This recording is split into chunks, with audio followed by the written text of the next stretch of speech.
Imminent. Go throw them knees up in the air.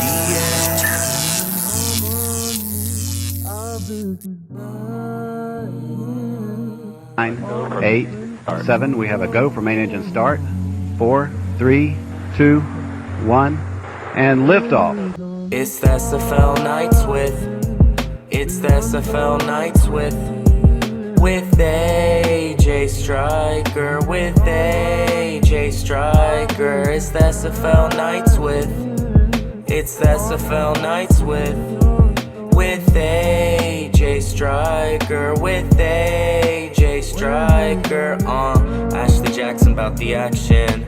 SFL news, come and join with interaction. Whatever happens, happens. Yeah, you will leave with satisfaction. Yeah, tell your team and tell your captain. Come and tune in, new episodes weekly. You can tune in from your room in afternoons, and when the moon hits, it's unique. It's the SFL nights it's the SFL nights with A.J.Striker, with A.J.Striker. It's the SFL nights. What's up, SFL Nation? Welcome back to SFL Nights, A.J.Striker. Thank you so much for joining me today or tonight or whenever you decide to hit that play button or turn on that radio dial. Really appreciate it, y'all. And look who I have here with me again, my friend, Mr. Nathaniel Diggs. How are you, sir? Good. And I feel like it's been a little bit, but it ain't been too long. Yeah, a little bit. You know, I've had a couple of the shows in between here, so it does feel like we've missed a couple or something. I don't know. I was going to tell you, the championship show, when you went over the stuff with the guys from Baltimore, the intro song was awesome. Like, it was good. Michael Jackson, yeah, it was good. It was good.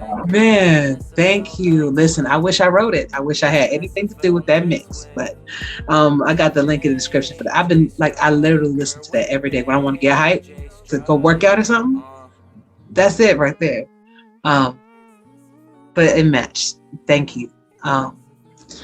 Whichever team you land on, man, hey, if it ain't Arizona, you know, we're doing it for you too, hopefully. So we've been having any people nibbling at the line a little bit. Yeah, I've had some talks, a lot of really good talks with some people, and it's good to see some of the directions, and there's been some really good offers, and I'm listening to everybody and, you know, taking everything in, and I think I got an idea of where I want to go, and I'm trying not to just look at, is this like a position better than where I'm at now, and just go based off the position. I'm going to look at everything as a whole. So that's what I'm trying to do. Hey, that's smart. Because I know you, and I know your intention is to be where you are. Like, you want to retire there. That's what you told me when you first got here. You know, wherever you're going to be is where you want to retire. So it's important for you. Yeah, I said that as well. But I've come to learn, like some of these people say, and you know, when they say you want to get somewhere where you're comfortable and you feel like home, I may get on this new team and not mesh with the locker room wherever it's at, and I may have to make one more trip to feel at home. So like Eddie said, you know, it's hard to say you're one place for life, you know, but sure.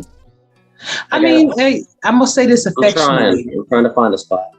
I'm gonna say this affectionately. Like Anthony White, he has been on a lot of teams. That if there was a SFL passport book, I swear his would be stamped. Like, it's because I think he's been maybe searching for that team to call home, but maybe he's just kind of really taking advantage of exploring the league. And I think that he would be a great person because he's been in a lot of different locker rooms. So I think he would have a really good inside look on a lot of teams, you know, so nothing wrong with it. You want to explore, do that. If you don't, do that. It's up to you. Yeah, but like you. I mean, once you find that place that clicks, you're set. You're there. So exactly, and that was one thing I said as a free agent. You know, I'm not trying to go into a team and move somebody out of a position or take somebody else's job out. That's not my intention. If an offer comes through that's only one certain spot, I'm gonna take it. I ain't trying to get nobody to move nowhere. That ain't me. I'm gonna come in and earn my keep. So indeed, I know you would. We're gonna hit you with week 4 review. Great games that took place, some surprising wins, and some surprising losses as well. And then we're gonna go over quickly week 5 review. And then for my 4th and goal interviews, we'll feature Mr. Andre Krimm, GM of the Queen City Corsairs. Also, defensive tackle Neal Rivers for the Adams. So it's going to be a great show tonight. Let's get right into it. The Ottawa Cavalry took on the Albuquerque Adams and on May the 13th, and Albuquerque won the game. And it's funny because this is their first win of the season. And I got on them last week and I said, hey, you know, I want to say y'all gonna win, but you got to show me something. And they did. So Ottawa put up 147 passing points, 35 rushing yards, and 182 yards total. Their time of possession was 19 minutes with 1 turnover. Albuquerque Adams had 181 yards passing, 92 yards rushing, and 273 yards total. Their time of possession was 24 minutes, 38 seconds with 2 turnovers. Ottawa scored their points in 3 points in the first, 10 points in the second, 4 points in the fourth, while the Adams scored their points first, the field goal in the first, field goal in the second, 7 points in the third, and 6 points in the fourth. So tell me about this game. What'd you Ottawa in Albuquerque? It was exciting. I was honestly back and forth between this game and San Jose because they were both kind of exciting going on at the same time. So Chris Jive had a great turnaround game. Yeah, he had some picks, but he had some really amazing passes in there as well. The thing with this was these teams here, Ottawa and Albuquerque, both did an amazing job of bending but not breaking. In the first half, you know, it looked like it was going to be a kickoff, field goal, until Ottawa had a great tipped ball by the defensive line, and they got it returned for a touchdown in the first half. The second half, you know, Albuquerque's defense had to answer for that, and they scored, you know, and they did a good job stopping Ottawa and not just driving down the field to score, but controlling the clock in the third, and it was very well played. That on top of the defense saving them on the next drive after the offense threw that pick, putting Ottawa less than 10 yards away from scoring. That was great defense, holding them from keeping to get just a field goal there. And I don't know if it was intentional or not, with Albuquerque eating as much clock as they did. I don't know if that was the game plan, but it was extremely effective. It was awesome, and I want to give a shout out to Albuquerque's kicker, Melilio, or how do you say that name? That's my player of the game right there. As many kicks as it took to get this going. It was a great back and forth game, like I said, a great defensive game, an exciting thing to watch, and both teams did an incredibly well job. Mickey Mayo, that's what we're gonna call. That's Mickey Mayo comes on the show. Melio? I wanted to say Mello, but I was like, I think it's Melio. But please, Mickey, please come on the show or just let us know pronunciation of your name, because we definitely want to get it right. Some other shout outs to Albuquerque includes quarterback Trellis Blankton with his 181 yards passing. He has a 71 completion percentage. He's actually been with the Adams for 2 or 3 seasons now? I want to say maybe 2 or 3 seasons. Do you know? With who they were before, who was it? Adams? Wasn't he with the Adams for 2 seasons? No, that's not. No, he wasn't. I'd have to. I believe that was PJ Slaughter. That was players. All the return players are. Right. But I mean, they're getting such an influx of new people coming in every week. It's hard to. Every time we listen to the game, it's a rookie. Yeah. Definitely. But shout out to Dante Graham, strong safety, with his interception for 9 yards. Jason Peace, linebacker, had 8 tackles. He also had 1 assist and 1 pass deflection. Shout out, let's do some shout outs to Ottawa as well. We're going to shout out, let's see here, Josh Neal, strong safety, with his 9 tackles, 3 assists. We have Kevin Smoker with his interception, 15 yards. Also, Terrence Pearson, cornerback, had an interception for 27 yards and an interception touchdown. So congratulations with that. All right. Moving on to the second game. That was the Indianapolis Navigators taking on the Lincoln Rattlesnakes. And the Rattlesnakes won 23-7. Annapolis had 209 yards passing, 73 yards rushing for 282 yards total. Their time of possession was 19 minutes, 38 seconds with 2 mistakes. Lincoln had 199 yards passing, 136 yards rushing, 335 yards total. Time of possession was 23 minutes, 27 seconds with no turnovers. Annapolis scored their points in the second quarter, scoring their 7 points and nothing else, where the Lincoln Rattlesnakes scored their points of a field goal in the first, 10 points in the second, and 10 points in the fourth. So, Nathaniel, what did you think about this game? Besides Lincoln putting up a really, really good performance in the rushing game. Wow. Yeah, Lincoln did really, really good on both sides there. Annapolis couldn't get Squarebush rolling, and it was very out of the ordinary for them. I know he had an off week the week prior as well, but this one, he wasn't breaking the tackles like we usually see and stuffing people down and knocking 3 or 4 people down on the way to the end zone. But that interception that got called back due to the pass interference and the special teams encroachment, giving Lincoln, some first down stuff. That and the O-line, it looked like they just weren't kind of holding up like they usually do. So I think it was a great game plan by Lincoln to stop Squarebush. And, they kind of mentioned it during the game where the receivers a little cold because they relied so much on Squarebush throughout the season, and he's such a big part of the game plan. But we're getting into now where people actually have good scouting stuff for these games coming up. There's enough film on people, there's enough stuff to see, hey, maybe they have a pattern, maybe they don't have a pattern, maybe they might try to throw something special at us this week. And Lincoln did a great job of scouting for this game. And it makes me wonder if it's one of those situations where, hey, we need to really switch something up because we really are relying too much on this one player. And maybe we need to feed this around it and keep our guys fresh. Absolutely. You have to keep your guys fresh. You want to try to spread the ball around as much as you can because you don't want to become one-dimensional. I say it all the time so people will prepare for it. I'll shout out in that game, Lottie Lou had an amazing game, and so did Logan Lee. Indeed.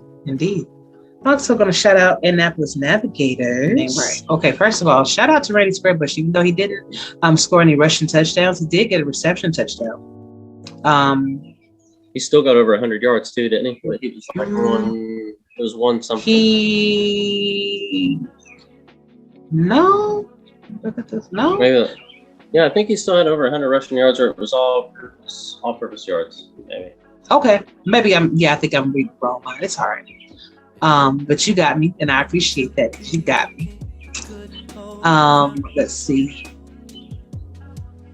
And I just had it. Shout out to Dale McClain, strong safety with 12 tackles. That's amazing, sir.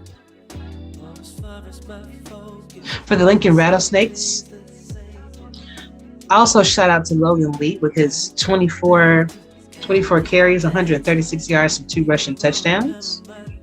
Fantastic performance. And Sabo Cannon, linebacker, 9 tackles, 1 assist, 2 tackles for loss. So, congratulations, guys. All right. Next game we have the San Jose Flight taking on the Lexington Miners, where San Jose won again, 24-21, and remain undefeated.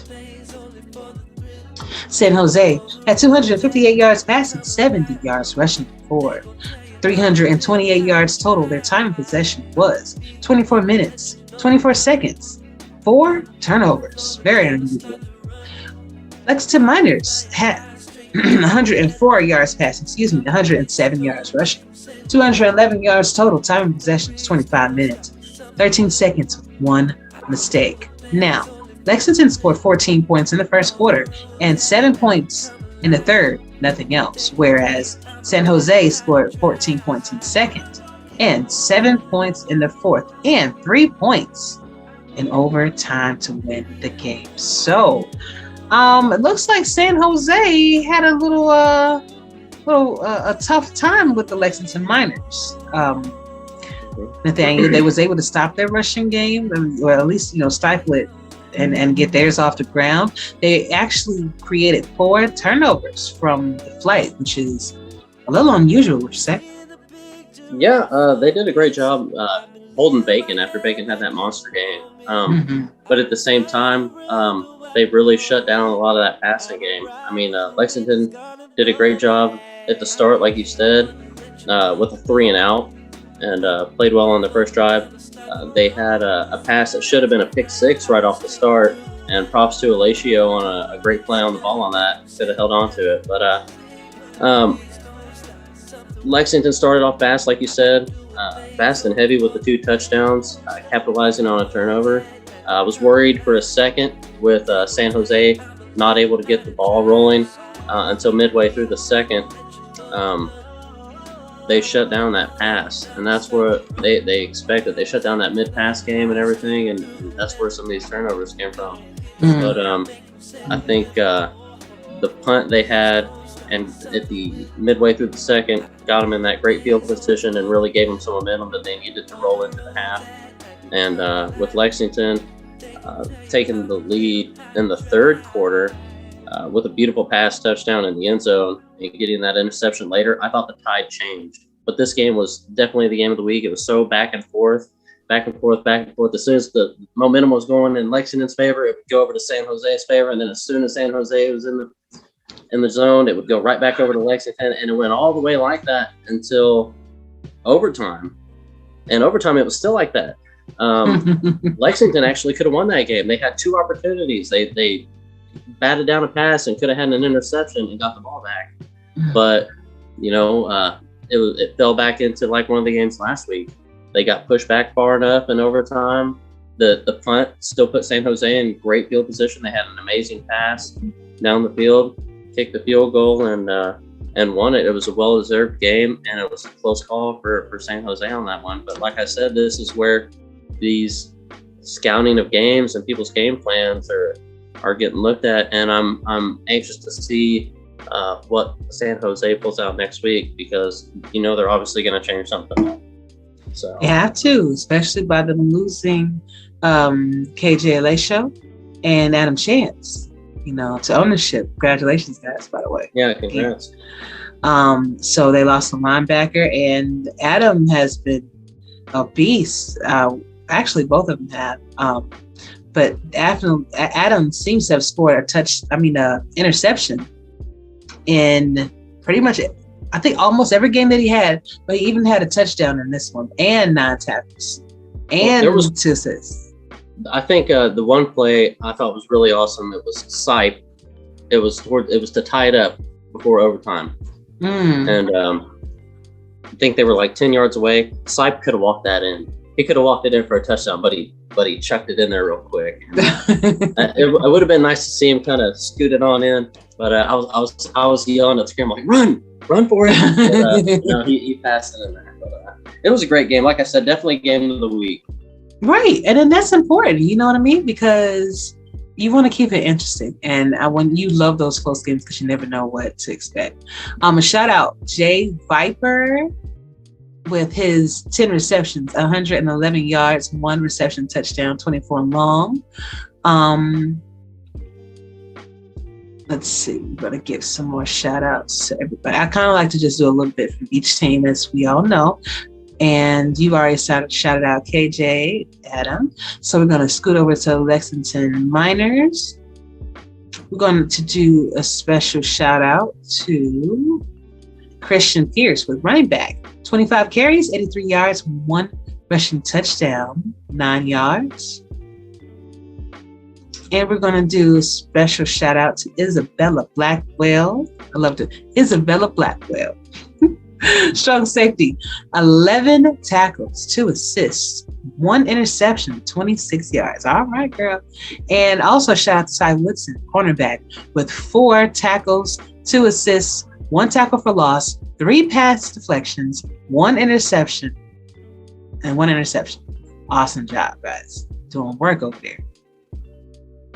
All right. And the last game of the night was Tacoma Grizzlies taking on the Madison Lynx, where Tacoma won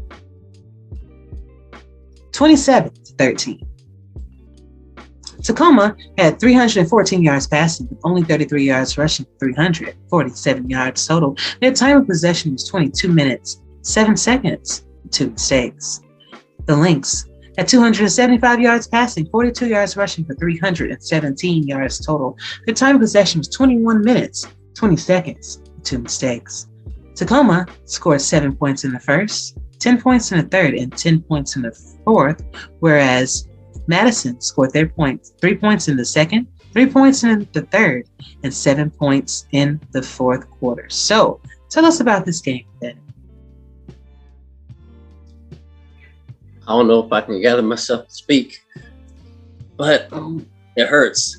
It hurts. I love my family in Madison. I do, but I feel like I got up out of my throne to go get a snack real quick, and I came back to sit down, and somebody pulled the chair out from underneath me. Man, it hurts to see them 0-4 after last season, but it was still a good game to watch. High pack. The quarterback really impressed me with this game. If you really watch it, his ability to sense some of the pressure and move up in the pocket away from defenders, as well as completing some of those passes while being hit. Yes, he's had his fair share of stains on his jersey from getting put in the dirt, but he still had a good game. I want to shout out to Farmer, who had an amazing game, and that's cutting into this little skit real quick, a review. Farmer's a prime example of you can just come in, have 2 games, and make an impact. This guy's had a great start for his first 2 games in the minors. So shout out to him. Madison had a great chance to turn it around after the defense created a fumble, but they got to capitalize on these opportunities. Like I said last week, they did that later in the game after an interception, and what I think got them this game was the ineffectiveness in the red zone. They fought hard to get there. They just couldn't connect when they got in the red zone. They couldn't get those last few yards to get in there and score. They got one in the fourth, but Tacoma's penalty got them right at the goal line pretty much. So they were pretty much already there. Now, I liked how Madison spread the love around more this game. In the second, really getting Ellis, Mam, and Baker involved, it worked really well. And that defense is keeping them in the game, like I've said many, many times. I think they may have figured out with this week how this game went, what final little tweaks they need to make to really put this puzzle together and turn things around. But I think they're almost there. They'll get some wins under their belt here soon, but it was just a little tough getting there. They've got the pieces, the defense, they've got the offensive weapons. It's just getting that connection with a new team and the chemistry with the players. But that's it. Yeah, I still love you. Still love you. And I know it hurts, especially when you're alumni, but you gotta take the bumps and the bruises. You know what I mean? So they're sharpening themselves up to be the blade for somebody in the future. So it's all good, y'all. Remember. Mm-hmm. Shout outs to J.B. Elliott, running back for Tacoma Grizzlies, with 17 carries, 34 yards, 1 touchdown. And wide receiver T. the Queen, 6 receptions, 163 yards, 1 touchdown, 73 long. All right, lady. Okay. For defense, we're going to go give it to Garrett Evans with a linebacker. 8 tackles, 1 assist. Let's see who else did a pretty good job. And Angel Malando, cornerback. Please, Maldonado. Maldonado. Thank you so much. We get your names wrong, please let us know. We're doing our best. 5 tackles and 1 assist. So for Madison Lynx, let's give them some credit too. We're going to give Charlie Baker, wide receiver, 11 receptions, so 109 yards. Young Volt, free safety, had a interception.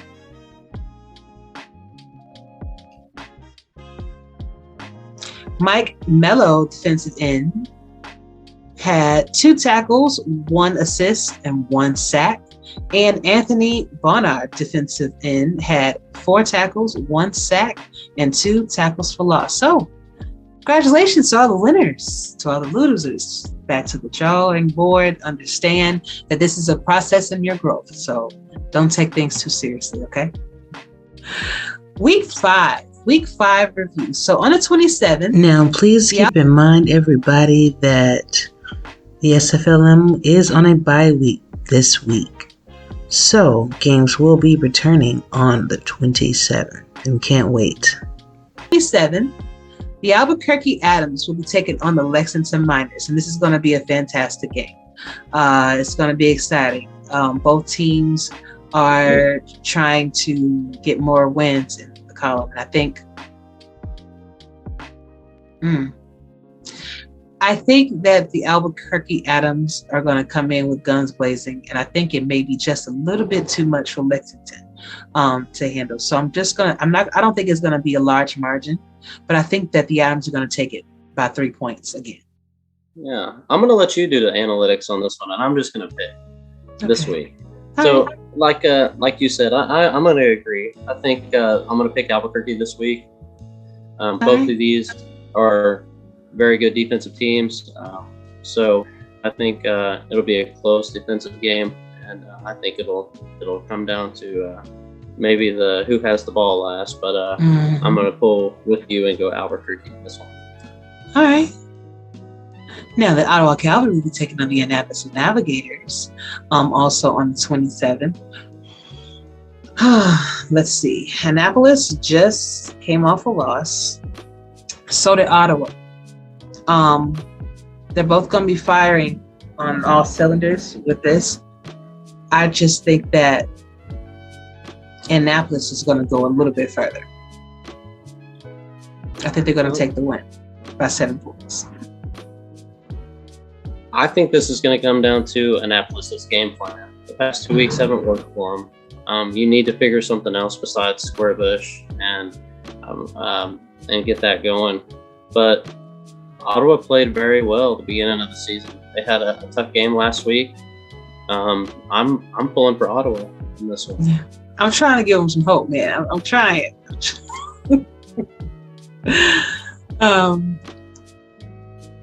Yeah, give them some hope and just try to, gotta use more than Randy.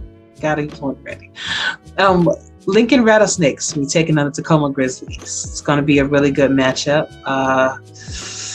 Both scoring in the 20s, so I know they're both capable of scoring pretty good. It's just about what their defense is going to do. And I think Lincoln's defense is a little bit better. They held Annapolis only 7 points. So I think they have the better defense, thus they're going to win the game. Probably by 3 to 7 points. I'm going to go with you on this one as well. I think Lincoln's going to come away with the win on this. Lincoln's finally doing what people expected them to do, that talked about before the season even kicked off, with being as deep as they are roster-wise. They've had some very good plays and some good games, and actually should have won probably a couple of those, but I'm going to go with Lincoln over Tacoma. All right, then. And finally, we will have Madison Lynx taking on the San Jose Flight. It's going to be a fantastic game. As you know, Madison is coming off a loss to Tacoma. San Jose Flight has been unstoppable. Greg Soto has found the recipe over there to get that whole team coming over there. And it'd be interesting to see, though, what their defense is going to do, losing 2 key pieces, though. So,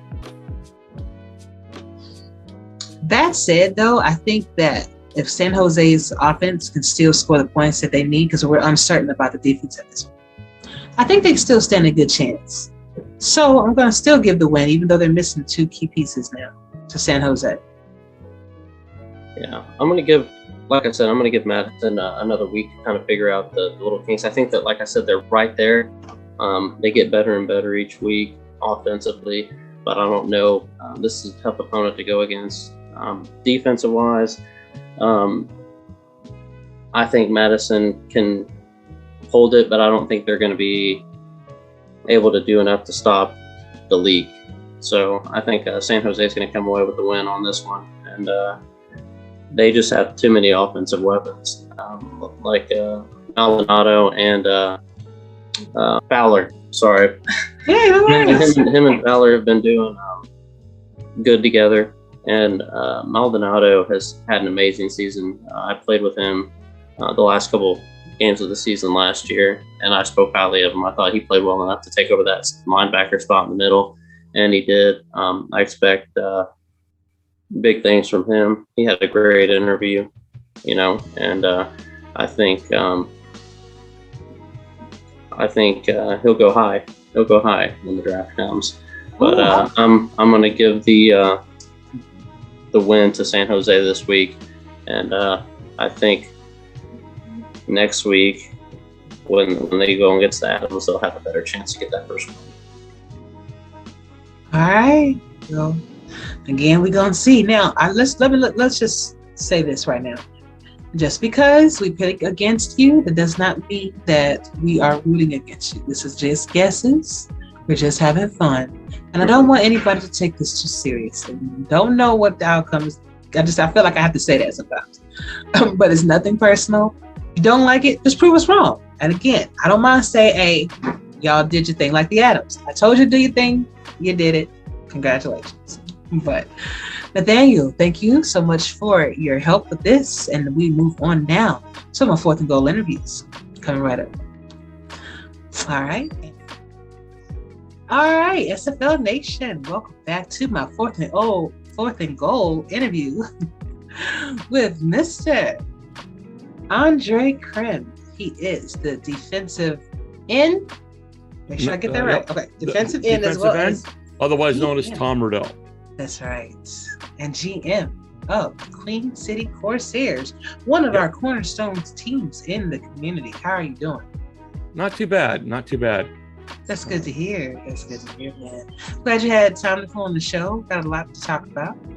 Yeah, it's been a while. The last time I was on you, I believe I was just leaving LA.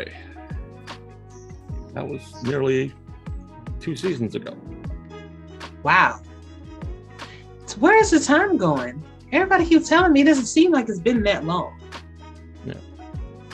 It's crazy. I mean, I went there, took on the director of communications role, and they had me do the look after all the minor league scouting, all the minor league interviews. I did that for 2 seasons, and they said, "You're ready." So okay, here I am. Because I remember our interview when you left Mexico City. Yeah. And then I remember that, okay, well, I'm sorry. We got to make sure you come back, man. You know, it's a 2-way street. You know, I don't contact you, you contact me to let me know. You did talk to us when we were a group, and I couldn't make it to the meeting because I was going to visit my mom. Right. So I left you a bit. It's all right, man. Life happens, right? Life happens. But tell me, what's your thoughts on your season for season 18? How did you guys fare in your eyes? I think it was a disappointing year, but I think we overachieved that first year a little bit, and things just didn't go our way. It happens, and you got to learn to live with it, and you got to learn to move on. Yeah, you do. You do. I mean, you guys were in the same boat. You had a rotten year. It happens. And now it's only going to get tougher with 4 new teams. 4 new teams and a lot of shifting and moving in the league. And that's why I'm here. Yeah. So we can go ahead and talk about that. It's a lot of shifting and movement, free agencies, rookies. It's just a lot to choose from as GMs to replace whom we're losing this season. Let us know what's going over there in Queen City. Well, we've got maybe 3 guys returning to the defense. The rest are gone.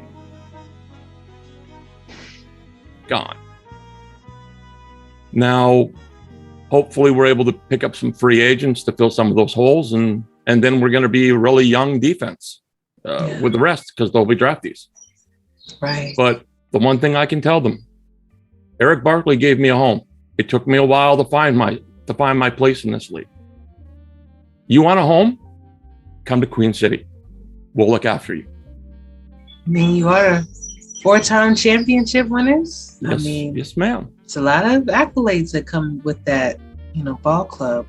But can you tell us why? Why so much movement over there? Is it people just wanting?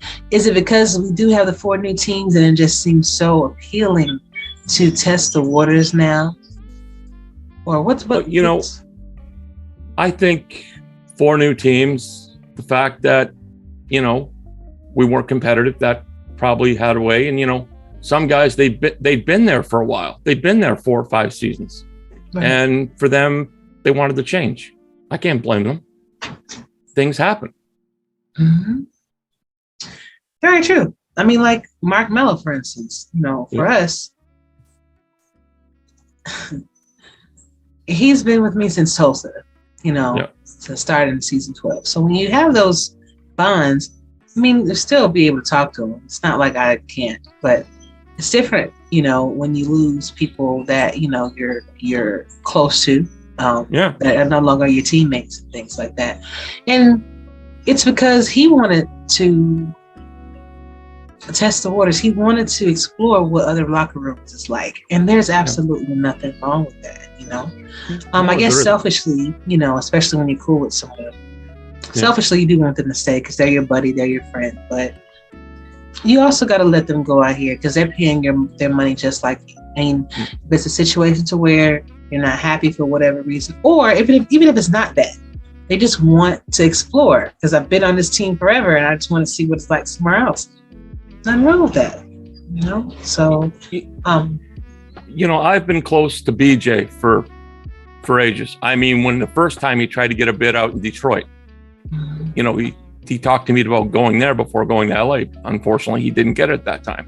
Right. This time he got it, but I can't go with him this time because I'm committed to the rebuild here. Mm-hmm. And I wish him all the best with Minnesota. I'm good friends with Chad. I never played with him, but you can be good friends with these people and still be rivals. Yeah. And I think that'll just add to another interesting dynamic to your friendship, So I'm looking forward to those boys in Canton and getting us a convention out there so I can finally come out and meet everybody.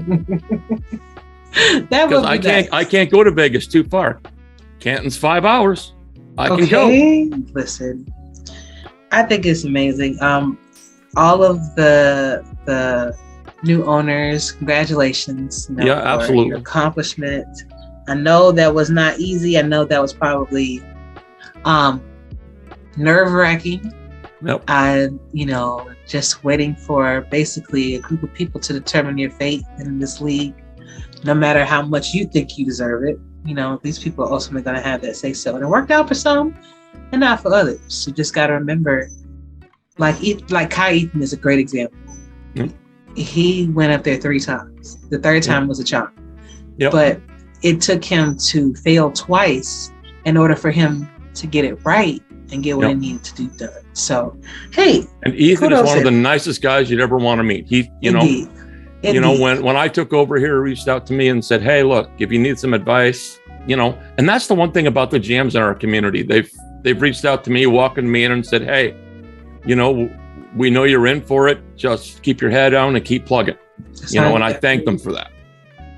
That's all you got to do. And honestly, I think everybody's going to have to keep their heads down and chug along, because this is going to be one hectic season, I think, for everybody. I think whichever team has the fewest amount of turnovers will be in the playoffs or championship games, because you have many people. You have so many options, opportunities, and some people looking at this like, okay, this is my only chance. Let me go ahead because there's so many, things to do. Yeah, you can do that too, So it's just going to be interesting, like once the dust settles and you find out where everybody's actually going once the contracts are signed, how the ball clubs are going to look so different. Like I'm actually interested to see what you guys are going to do, because you have now on the offense. Have you lost a lot of people on the offense too, or is it just defense? Okay. Two offensive linemen and a tight end. Everybody else is back. Okay. Hey, that's a positive thing, You didn't lose. And we've got one special one we got to talk about a little later. Okay. No worries. No worries. But and see, that's the thing. If you can keep your core pieces, intact, it makes things a little bit easier when you're trying to find them. And I don't have a doubt in my mind that you will get them back in shape. I think that's your dedication and your hard work that you displayed. When you're into something, you're definitely into something. I saw that whole outfit you have on. I saw your shoes. Yeah. I saw everything. You are serious about this, And where other people may be like, okay, well, I want to go and take an easier opportunity, something with less work. You decide to go ahead and grind it out and tough it out. And then when it does come down to you guys getting the ring at the end of the day, you're going to be like, well, that was because I put the work and the effort into it when nobody else would. So wish you the best of luck, man. I know that's a tall order. Well, you're gonna find what I recently just finished building the QueenCityCorsairs.com for the team. Nice. Built the website out for them. Built the store out, awesome. So that's up. And that was a chore. That took me 3 months. Just to get everything set up, get all the stuff on the store. And that was still when I was the director of communications. BJ was still in helping me through it. So I appreciate his time. So, yeah. So was that difficult to actually start the website for the team? Well, buying the domain and was a bit, and then then you have to get your templates set up, and then go ahead and then set up a store at a separate thing, and then link it. It's not complicated. It's just time consuming. Mm-hmm. Yeah. I mean, it's worth it in the end, though. When you have something you can go to and refer people to. Hey, look at our articles. This is our podcast. Things like that. So it's pretty dope. And I've done team podcasts at every spot I've gone: Mexico City, LA, and Queen City, and we're starting a new one next season for Queen City. Fantastic! I wish you would. I needed you to keep going. Yeah, that's something you need to do, definitely. So about free agency, how difficult do you think that it's going to be to find pieces that you need for free agencies? Because while we have so many rookies for you to choose from, right, you definitely need to have that veteran power to be able to stand a chance with these legend settings, with the competition in the league and how everyone is getting better with understanding the playbooks and how to do it. So what do you think is going to be the key for Queen City to land some of these free agents? One, I think opportunity. People who want to change. We're an organization that's open to anyone who wants to change. I think the other thing is to being honest with these people and upfront, telling them what you're looking for. And not everyone's going to pick us, and that's fine. The ones who do, thank you. The ones who don't, We appreciate you at least listening to us, and we wish you luck. But if we see you on the field, we're going to kick your butt. You know? Yeah. There have been people letting us know every time they win against us, hey, you know, you didn't draft me, but you know, I still caught one of your balls. Ashley. Yeah. That was Isaiah. Just so everybody knows, that's Isaiah came with her. But it can be a little daunting being a GM, especially when your job is to make sure that the owner is set up to do his job best of his abilities. And you have to make sure that you're doing your progressions and making sure that the team understands how important that is. And then you have to keep up the camaraderie of the team, you know, that. What do you foresee being one of the challenges being a new GM for you? The first time, well, I got to learn how to do the cap. That's one thing, and balance that.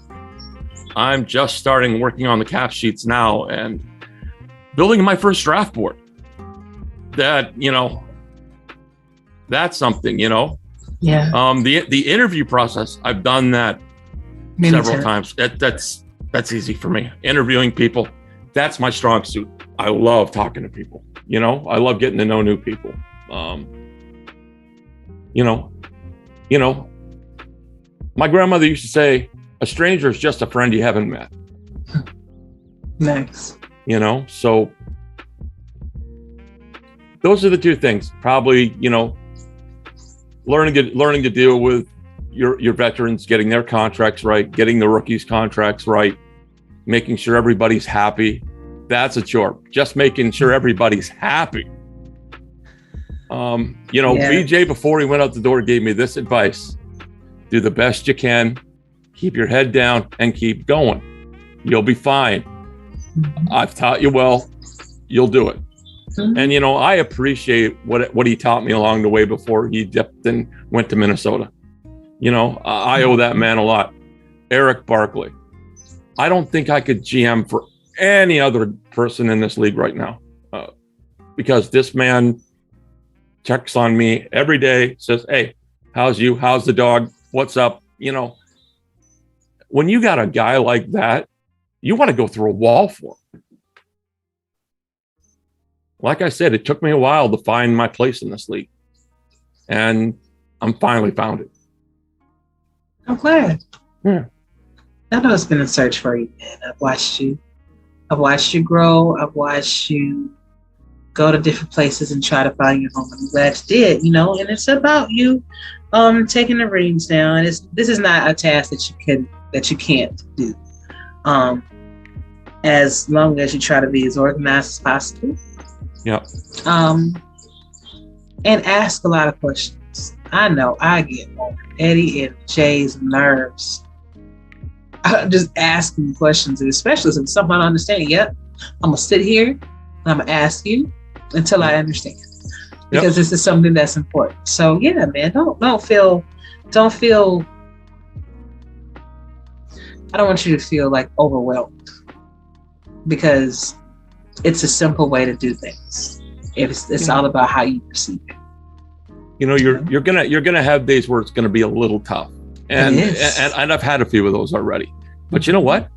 Tomorrow's another day. I get up and I'm gonna attack it. That's just the way I have to do it. That's it. You know, like I said, Queen City's a home. If you want to come and see me, come on. I'll look after you.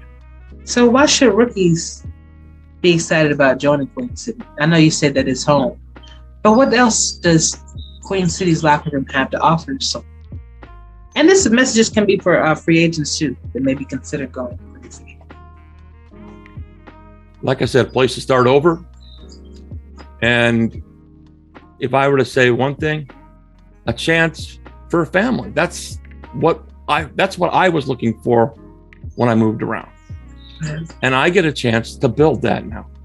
It's an honor. I am so honored to get a chance to do this. Beautiful, man. You know? I'm happy. Like I said, I'm happy for you. Because I know there are times when you talk to me and you're very frustrated. So. Oh yeah. Yeah. Good. So what was the message that you wanted everybody to know? That was very important. Well, we'd like to announce the retirement of Mr. A.J. Caswell.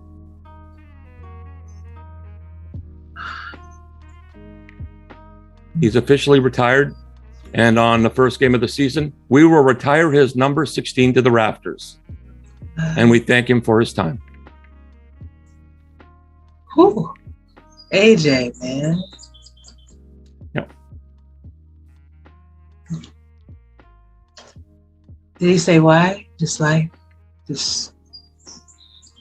He just felt it was time.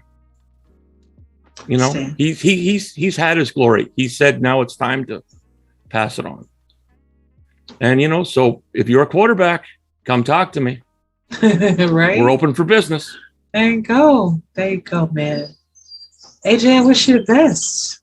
I hope that even though you're retiring your quarterback, I hope that you decide to maybe make a new player, go back and start all over, get that excitement again, maybe get redrafted. Not, come on. I'd love to have you and talk about your time here. Okay? So I figured I'd give the scoop to you, since you were the one who did my first interview, I thought you deserved that. Well, I appreciate it, man. I really do. Anytime we can celebrate, success of players that have made a difference in this league, you have to. And I appreciate that and sharing that with all of us. AJ owns every single Queen City passing record. Every single one. Touchdowns, yards. He's won a title. The man deserves to have that number retired to the rafters. Exactly. And I know that's probably going to hit him too, if it hasn't already. So that's very admirable of you guys. Yep. So, yeah, you got it. I know it just seems like a lot, but take it from me that's been there. Take it from me that had to replace 2 wide receivers at the last minute. Yeah. You got it. All right. I'm going to be replacing a bunch of defensive players, and I'm going to tackle it. That's all I can do. You see DC. You see what they did. So when they first started, they had a whole bunch of rookies. You had to get acclimated. They had to make their progressions and all this good stuff. Now they're contenders. They've only been around for 2-3 seasons now. So it may take you some time this coming year to get the bearings and everything. But you're gonna be right back there. Takes time. London and us are waiting for Canton and Detroit. We can't wait for them to get here. That's gonna be interesting. I can't wait. I can't wait to see how it all shapes up. All right.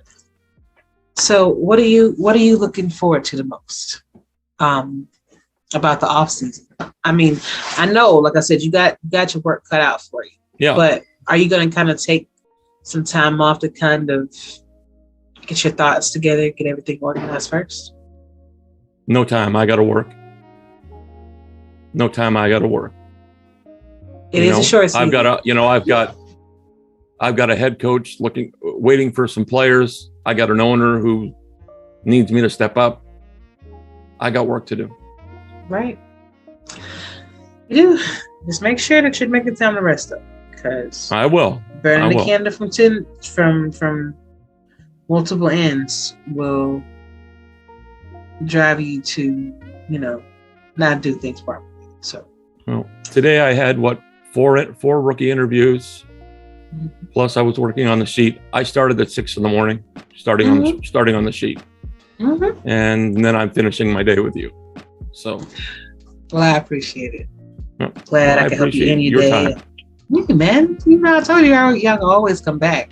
It's not like you. It's not like y'all really anybody that ever's been on my show. It's not like you really need an invite. Just tell me, hey, I want to be here. It's not like I have to send a horse-drawn carriage to your house and deliver it. No. Well, Toronto's a long way from where you that's another reason I like Buffalo. It's right across the border. There's no team in Toronto, so Buffalo's as close as I am. So I appreciate your time, Ash. Ooh. Can you hear me? I can hear you. Oh, you can't see me though. I'm probably gonna have to put my picture up there. Gosh, okay. But it's fine. Andre, it was really nice. It was really nice catching up with you. And like I said, man, you know how to find me. I know how to find you. And if you ever need some advice, I'll do my best to help you as much as I can. If I don't know the answer, I'll find out. I'm one of those type of people. I'm not gonna try to act like I know it if I don't.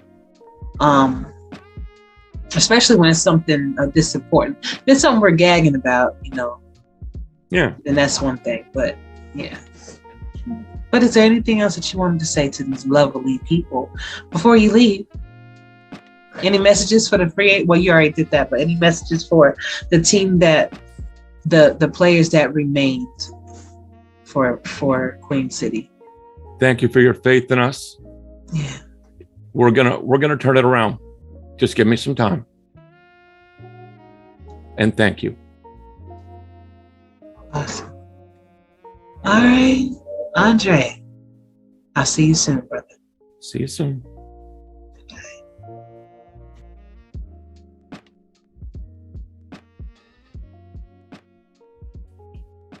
What is up, SFL Nation, and welcome back to my 4th and Goal interviews featuring one of our fantastic rookies of the season for season 19. I have here with me Mr. Neal Rivers. He is a defensive tackle for the Albuquerque Adams. How are you doing? I'm doing great. Ashley, how are you? Doing fantastic, man. I see y'all fresh off a win. I know they got to feel good. Yeah, that does feel good. After the 0-3 start, definitely take the win, that's for sure. One of the things I want to say right off the bat is congratulations for the Community Ambassador Award. I think that's like 20 times now you won it. Or... 6, but oh, I'm a little off. It still feels like the first time, I got you. Well deserved, for sure. Thank you. I appreciate it. I really do, man. It's an honor. But we are here to talk about you and your players. So, Neal, give us a little bit of information about yourself. Give us, if you want to share your real name, you can. If not, totally understand. Your age, your hometown, interesting fact about yourself, and your favorite NFL team. All right. Well, I'm born and raised here in Texas. Grew up in a very small town called Nazareth. I live now in a town called Plainview. It's in the Texas Panhandle area, in between Amarillo and Lubbock, West Texas area. Population of the town that I grew up in was 300, so very small town. My graduating class was like 13 people, I think. So, growing up in a small town in Texas, it's all about sports. So, I played everything from tennis, basketball, football. Just everything. It's a very big deal, sports in Texas, especially football, as you know. When I was around 11 years old, I saw John Elway make one of his miraculous fourth quarter comebacks against Cleveland Browns called The Drive. And ever since then, I've been a Broncos fan, Elway fan to start out with. But then been a huge Broncos fan ever since, for life. So through the bad years, the great years, they won the 2 Super Bowls in a row. No matter what, I'm a Broncos fan for life, for sure. I have 2 kids, 14 and 13, boy, girl. Great kids, love them to death. I get them every other weekend, and love spending time with them. Other than that, I have just a normal job at a warehouse. I've been there 20 some odd years, and I'm 46 years old. A couple months ago, I was just flipping the channels on TV. Somehow I came to this channel called NXT, Next Level. Never seen that channel before in my life. And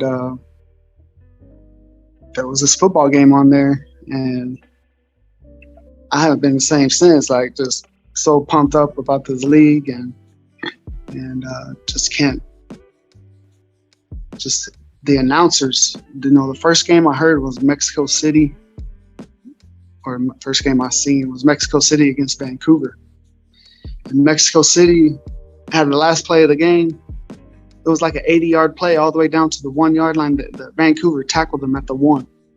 And that was my introduction to the league. Like, as the time expired, Vancouver tackled Mexico City guy at the 1 yard line to win the game. That was week 9 of season 18. So yeah, a couple months ago, and that was an awesome game. The announcers, that's the one thing I got right from the beginning. The announcers were just top notch, so good. That got my attention, and I was like, "What is this?"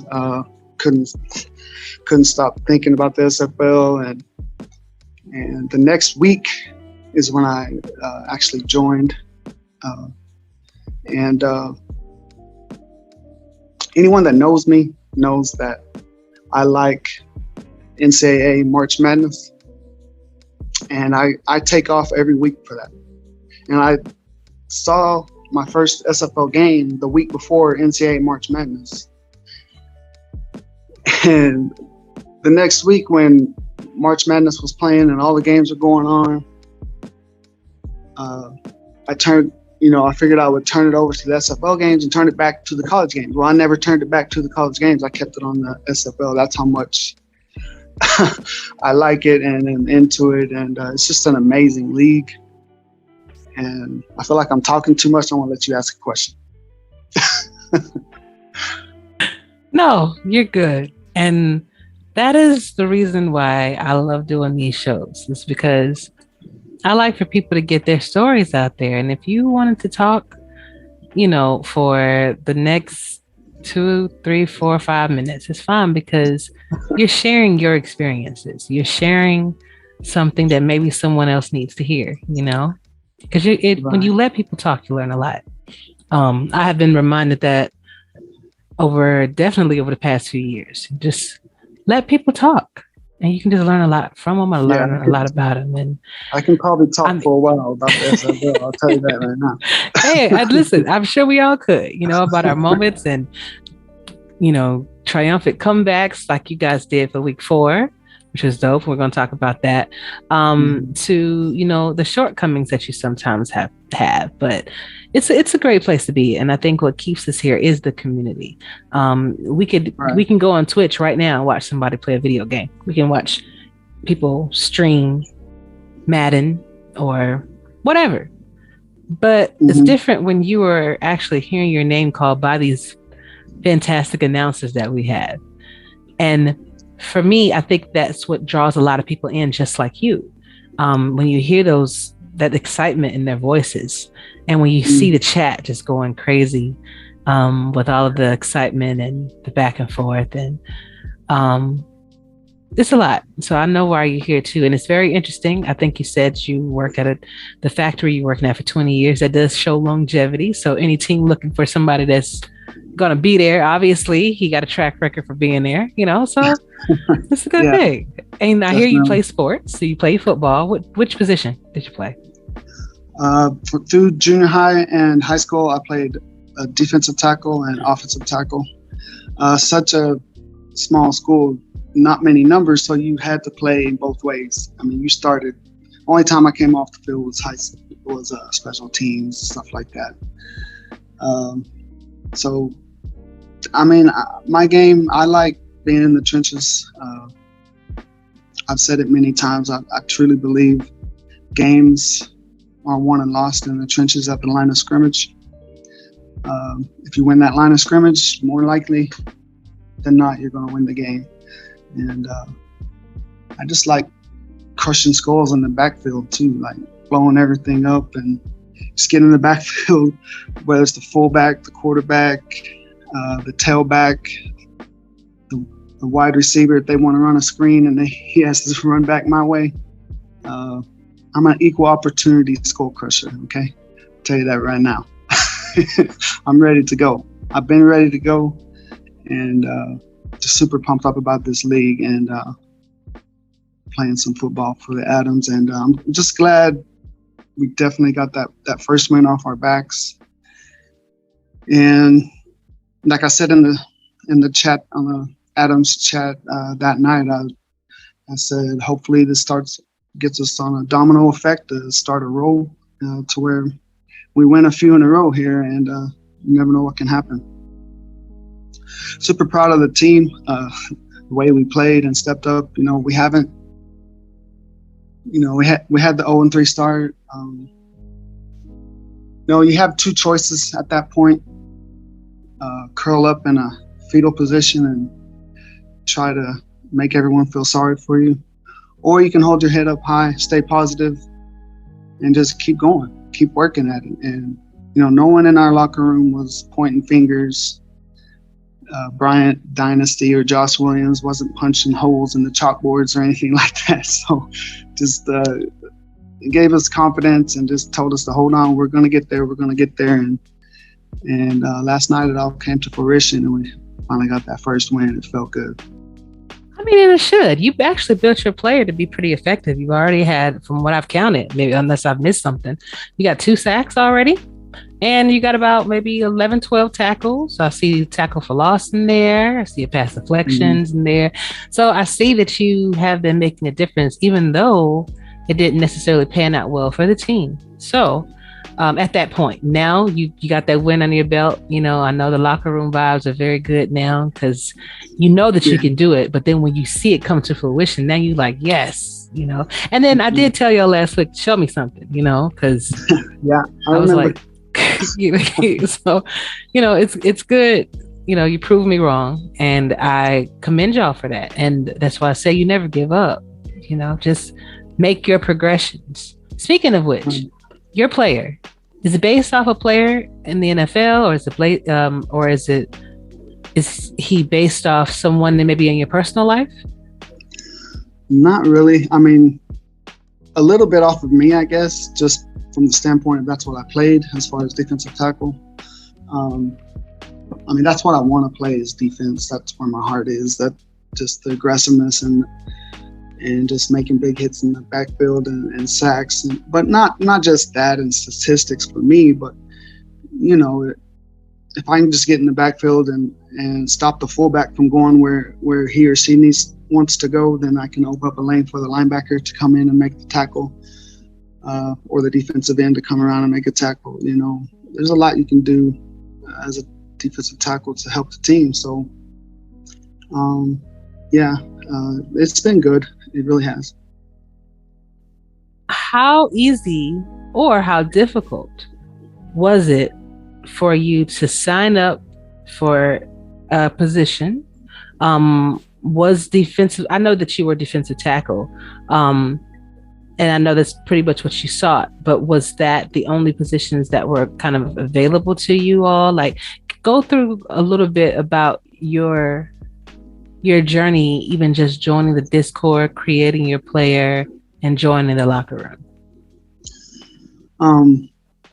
Going in, I was going to be defensive tackle, no matter what. Even if there was a quarterback open, there wasn't any. There wasn't a quarterback open or running back or wide receiver. But I was going to be defensive tackle. That's just what I was going to be.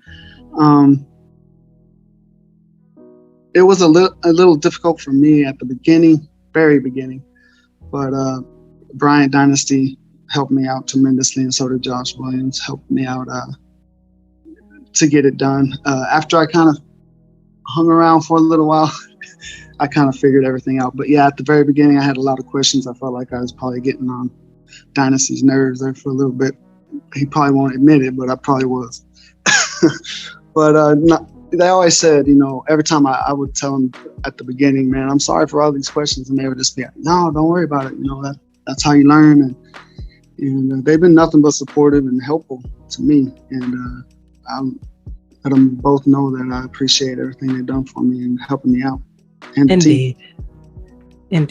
And I don't think if I may not be able to speak for Bryant Dynasty, but I would like to think I could in this regard, that the questions that you're asking is not bothersome, because you ultimately are starting your career, and the foundation that you set right now is very important. So any questions that you have to ask, you should, because once you get drafted, once you're becoming someone's team, if your build isn't right to start, it's going to be very hard for someone to acclimate you into their system.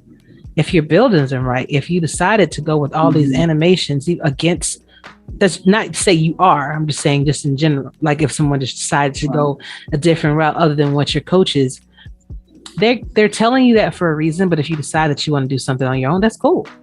But then don't be upset if the results that you're looking for doesn't happen, because, you know, you spent those points on something that you weren't supposed to. You know, obviously you spending yours in the right place, though. You have not missed a progression yet, right? No, I haven't.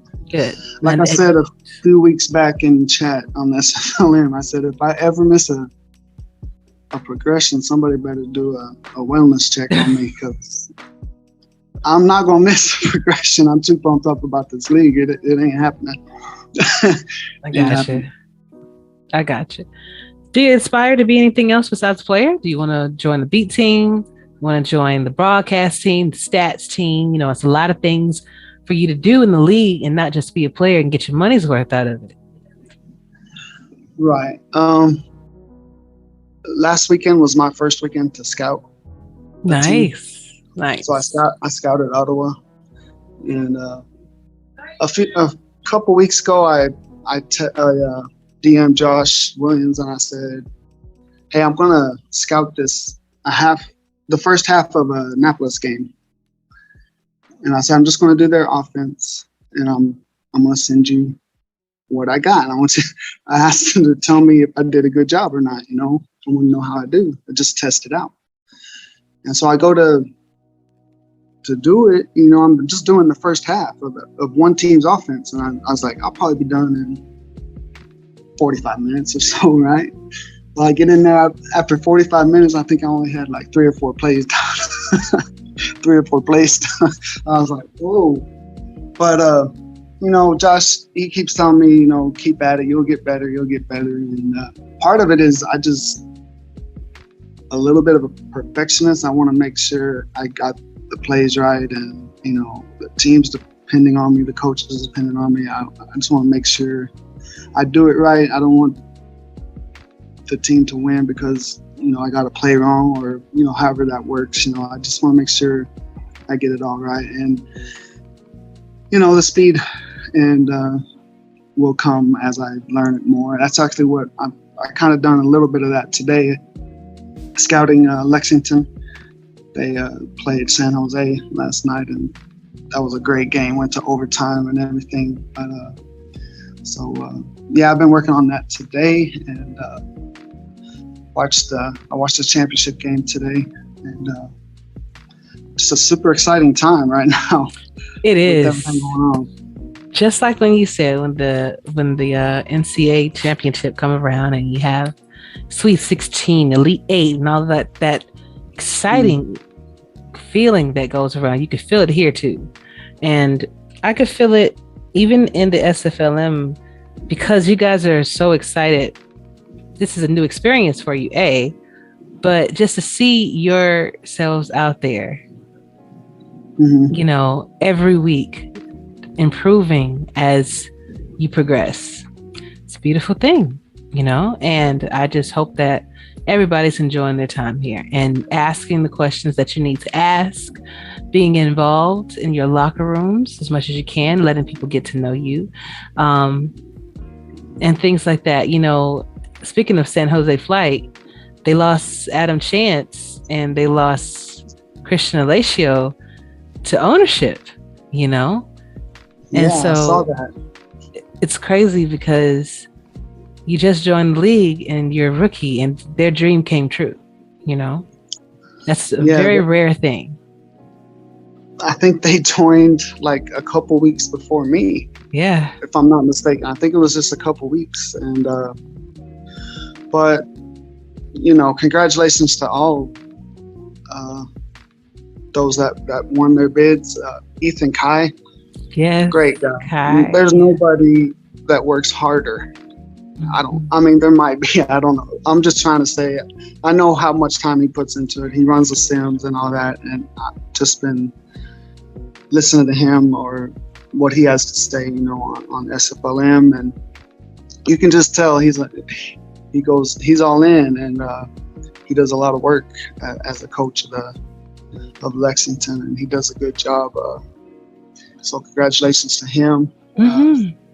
A team, congratulations to Axel and J.R.Lawless. That, you know, Axel's just a great guy. I mean, he just is. Everything he does for the minor leagues. And then Adam Chance and KJ Alacio, good guys, and they can do so much for this league, I believe. And I think they're in it for the long haul for sure.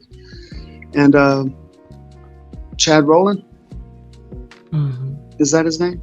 Chad Rowland.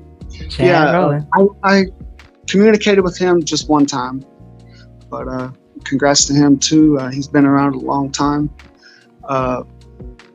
You know, one of the ways I've found that I can learn a lot is watching past drafts, and he's been on a lot of the draft shows and does a good job. He's been in the league for a while. I've learned a lot just from watching the drafts, like what you said in some of the drafts that you did, and Tyler Falk and all the guys, like just giving hints to minor leaguers what to do and when and all that. I just learned a lot by watching the drafts. I watch a lot of stuff like that. And I think that's dope too. And all of that, to bring all of that home from what you're saying, from what I was saying, is that you can be what you want to be here. You can scout. You can be a coach. You can even be an owner. It's just about the timing. Right. And the knowledge and the energy and efforts you put forth. So just do it, you know? I wish you the best of luck in scouting. I wish you the best of luck in getting more involved, you know, because it seems like you have that desire. Scouting too. I'm not going to quit scouting. I'm bound and determined. Once I start something, I'm going to get it. I'll get it. That's very valuable. That's if people look for, coaches look for scouts, owners look for scouts, because that makes their job of going through all 6,000 plays a little bit easier. When y'all can just come through and recognize some things for them, and then they know what to just prepare for in the back end. So that's dope. Absolutely. So what do you think about your chances next week? Or what do you think that the Adams will have to do next week to take home that win too? Let's see, who are you guys playing? Let me just Oh, you're going to play in the Lexington Miners. Yeah. Yeah, it's going to be a tough game. They're all tough. All these teams are good. You know, Baloo Scott she's really been playing well at our at running back, making really big strides and improving so much. Trellis Blanton Gold. Yes, Trellis. Quarterback. He does a great job. Receivers, TT Crystal, she's been having a good year so far. And man, Jason Peace, I gotta give a shout out to him. He makes a lot of tackles. He's all over the field. Don Fletcher as well, you know, Liam Ryan, Jack Snook too, and of course I cannot forget Mickey Malilo, great field goal kicker. I think he's on pace to break a minor league record if this keeps up. I mean, honestly, I'd like to be scoring more touchdowns, but if he's going to break a record, I'm glad he's on our team. You know what I'm saying? Listen, a win is a win, whether it's 3 points or 7 or 6 or 1. Exactly. Yeah. Yeah, definitely. But, against Lexington, we just got to continue to do what we've been doing. I mean, our defense is playing good, and as long as we keep striving and making strides on offense, I think we'll be all right. And, all the games except for that first one against San Jose, we played pretty good defensively. Of course, San Jose, they've been putting up numbers on everybody, so it's not just us. They scored 50-something on Annapolis, I believe it was. So, San Jose's a good team. I mean, they're undefeated, but we gotta take one foot in front of the other. So we got Lexington next, and we're looking forward to it. I think we'll take them. Honestly, I'm confident. I think the team's confident, and hopefully we can start a run of consecutive wins here. Hey, and I believe that you can. It's just about coaching and making sure that players are being utilized to the best of their abilities. But then sometimes, really, it could be the luck of the AI too. Sometimes things just don't get called. You can put it in your book all day long, but sometimes it just don't get called. So, but I wish you guys all the best of luck. A couple more questions for you before I let you go, though. What type of personality will you be bringing into someone's locker room if you draft it?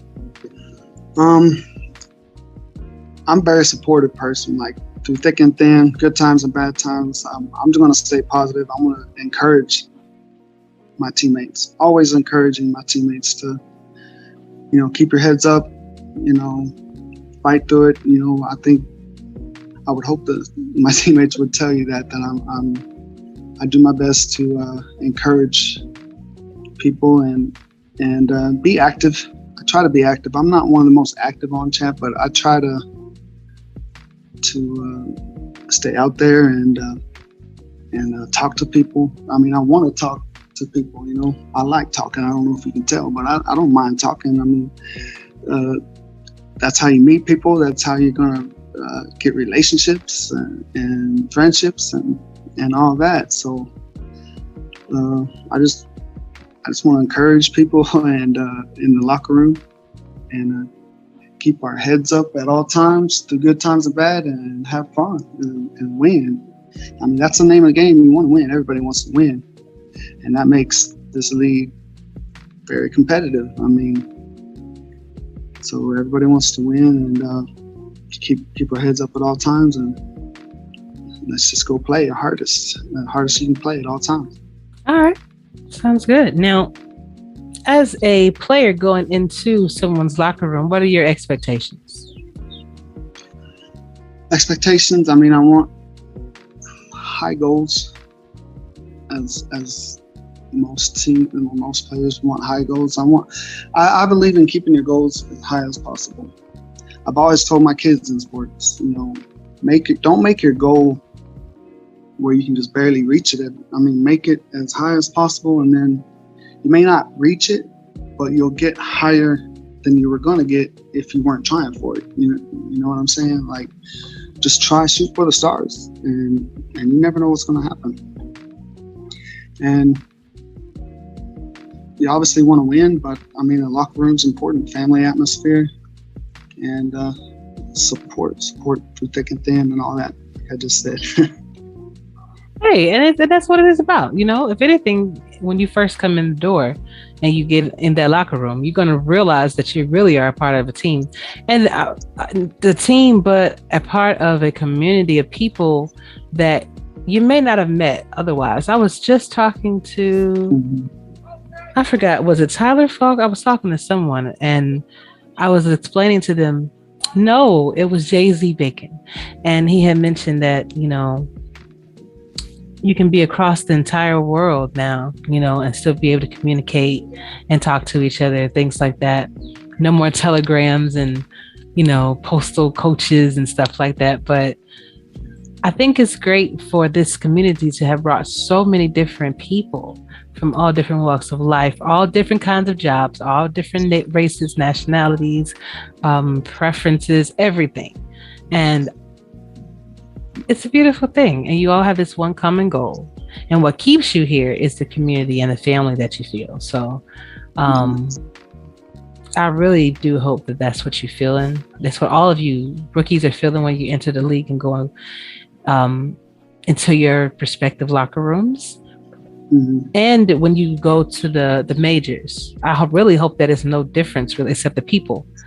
You know, hopefully you still get that same love, that same camaraderie that you're feeling now, you know? Yeah, absolutely. Definitely. So, all right. Are there any goals that you're setting for yourself that you want to accomplish by next year? This time next year? This time next year? That could be real life goals or SFL goals. SFL goal? Obviously, I would like to get drafted this next the draft that happens coming up. At the same time, you know, I realize I still have a lot of season left. I realize I have a lot of work to do. Just because I want to get drafted doesn't mean it's going to happen. So I got to just keep working. And, you know, if it doesn't happen this year, then I go back to the minor leagues next year and just try to work harder and see where it goes from there. But I'm telling you right now, I want to keep working hard this year, and so I want to get drafted this year. That's the goal, and go into an SFL locker room and just be confident and help a team any way I can. You know. Absolutely. And you will. You definitely will if you're going to be scouting. That's going to be something that people are going to be like, oh, okay. You're going to be like number 1 on my draft board or like number 2, you know? So that definitely helps. Especially if you are out there. Like when you come on these shows, when you go on Eddie's show or Tyler's show or Nelson Lozano when he starts back his show or even get your interviews in with our news team, with Ross Napoli or Matthew Slynn or Jacob Clear when they're doing their articles. You know, it's a multitude of things that you can get your name out there. Give somebody your interview so they know who you are, because it's 100 and I think it's like 108 of you now that's all fighting for different positions. So you definitely want to stand out, because if you don't, you may be overlooked and you don't want that. So, but scouting, you're gonna be good. Yeah. Eddie does a great job too. I watch his shows. Yes, he does. He does. He does. Well, I like the fact that everybody just brings a different flair, a different style.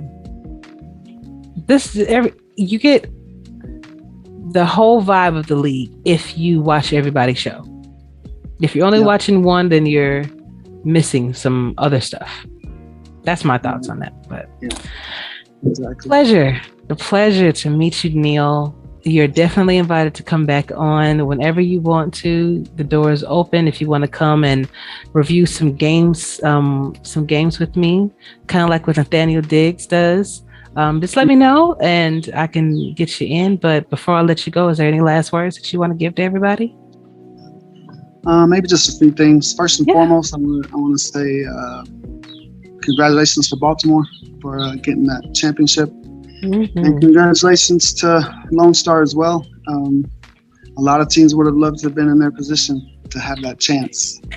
Just having that chance to beat Baltimore and win a championship. So congratulations to them. And they didn't give up. They had a few chances in there where they could have just laid down. They tied it back up and made a game out of it, and congrats to them. Second thing I want to say is shout out to all the Adams family out there. Bryant Dynasty, Josh Williams, they do a great job, and all my teammates, all the Adams.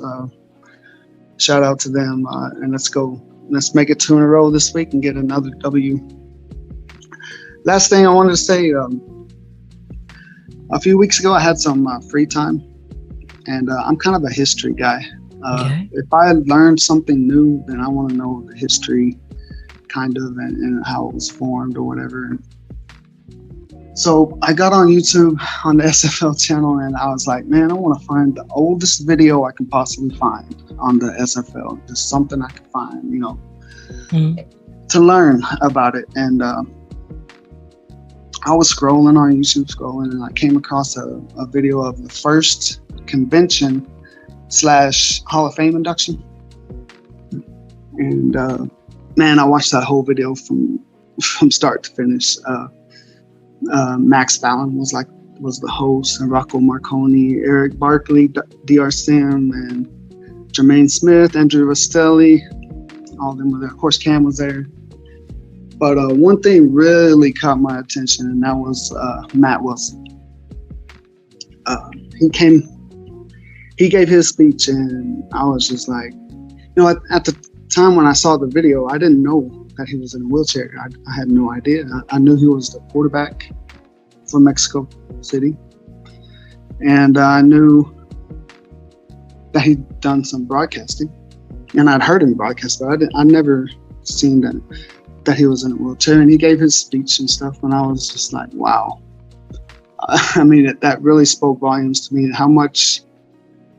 what this league can do for people.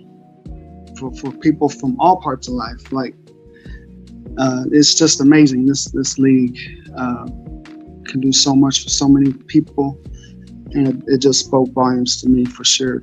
And lastly, during his speech, if you watch the video, during his speech, you can see Cam standing behind him.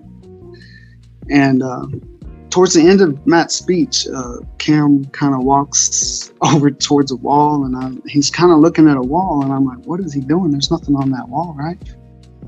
And after a second or two, I could tell what he was doing. By his mannerisms, he was fighting tears from falling, and I was like, man, he's trying not to cry or whatever. And then at the very end of Matt's speech, Cam took off his glasses, and he's like, I can't fight it no more. He's just wiping tears away. And I was just like blown away. Like, Cam, of course he cares about the SFL. He created it. Without Cam, this place, SFL wouldn't even be around. But that told me everything I need to know really about the SFL. That guy cares about the people, not just the SFL as a league or this or that. He cares deeply about the people. That video, when I thought I couldn't possibly like the SFL any more than I already did. I mean, on a scale of 1 to 10, I already liked it at 10, but after watching that video, it was like 400, 500. Like, man, it was just amazing. And that just really stood out to me. And at the end here, I just had to share that with y'all. So I appreciate it. I'm really glad you did. And I think that was a beautiful representation of what the league is and what we do for people and for each other. And nothing else to say after that. No. Thank you, Neal. I appreciate you. Pretty special place. Sure. It really was. That was a pretty special moment, and I thank you for allowing. And the link will be in the description to that video if anybody wants to see it. I'll make sure I put it in there. Yeah, I highly recommend it. Yeah. I almost got teary-eyed just for you telling me about it, because I've watched it before, and he did, and does show that he does care. And but yeah, you're right. Thanks, Neal. I appreciate you. Thanks for the opportunity, Ashley. I really appreciate it. Anytime. Tell your brothers and sisters over there now, the Adams, to come see me. Absolutely, I'll tell them. All right. All right, take care. You too. Bye-bye. Bye-bye. All right, everybody, that is it. Thank you so much for joining us tonight. I really appreciate it. Special shout out and thanks goes out to Andre Krimm and Neal Rivers, and especially my guest, Mr. Nathaniel Diggs, for always making time for me, taking busy time out of his schedule. I think you're traveling now. You get ready to go somewhere? You're gonna travel? I'm gonna go see my daughter play her game tomorrow, so I'm gonna leave early in the morning and go watch that game and then drive all the way back. 6 hours. Hey, Who? Well, you be safe out there, sir. And I wish her the best of luck, and I hope she wins her game, especially you traveling all the way out there. I hope she scores. There you go. Look, and give her the best of luck from us here. All right. Well, with that, everybody, looking forward to bringing you another great podcast next week. But until then, y'all, stay safe, treat each other well. Nathaniel and Striker out.